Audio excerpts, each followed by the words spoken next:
Miss Damayanti Chatterjee, আপনি কি গোপন জবানবন্দি দিতে চান?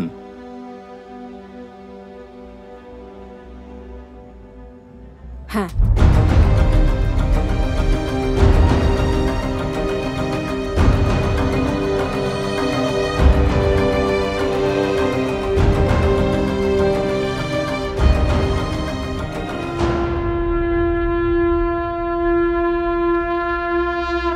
যদা যদা হি ধর্মস্য গ্লানির্ভবতি ভারত অভ্যুত্থানমধর্মস্য তদাত্মানং সৃজাম্যহम्।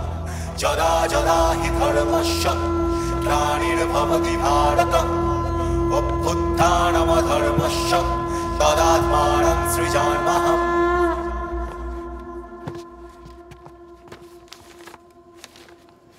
প্রসিড। ইয়োর অনার্স, স্বাধীনতার ৭৭ বছরেও আমাদের দেশের নারীরা আজও নিপীড়িত, বঞ্চিত, শোষিত এবং ধর্ষণের মতন এক পাশবিকতার শিকার, যা অত্যন্ত লজ্জাস। এই কালনার নয়না মণ্ডল সেই নারীদেরই একজন। যেখানে নারী সুরক্ষা দিতে আমরা প্রতি মুহূর্তে ব্যর্থ, সেখানে একজন ধর্ষিতা মৃত নারীর হয়ে নিজের সুরক্ষার কথা চিন্তা না করে আই উইটনেস হিসেবে এগিয়ে এসেছেন এই দময়ন্তী চ্যাটার্জির মতন আরেকজন নারী, যে দৃশ্য কার্যত বিরল। ইয়োর অনার, গত 18 এপ্রিল দময়ন্তী দেবী থানায় যান এবং জানান গত 10 এপ্রিল রাত 10টা নাগাদ তিনি এবং তার বন্ধু ঋষান রায় গাড়ি নিয়ে কালনা হাকিমপাড়া দিয়ে ক্রস করছিলেন। সেই সময় প্রচন্ড বৃষ্টি হচ্ছিল, আর সেই বৃষ্টির মধ্যে তাদের সামনে এসে পড়ে ভীত সন্ত্রস্ত অবস্থায় এই নয়না মণ্ডল। তারা গাড়িটা থামান, আর ঠিক তখনই তাদের সামনে এসে দাঁড়ায় তিলক দাস ও তার 2 সঙ্গী।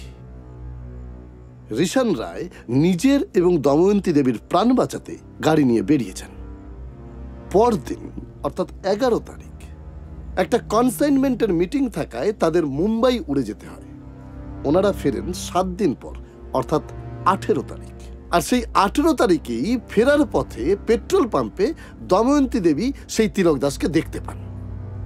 ওনার একটা ছবিও তুলে নেন, আর সেটা নিয়ে ওই দিনই উনি পৌঁছে যান কালনা থানায়, কিন্তু থানা তার বয়ান নিতে অস্বীকার করে।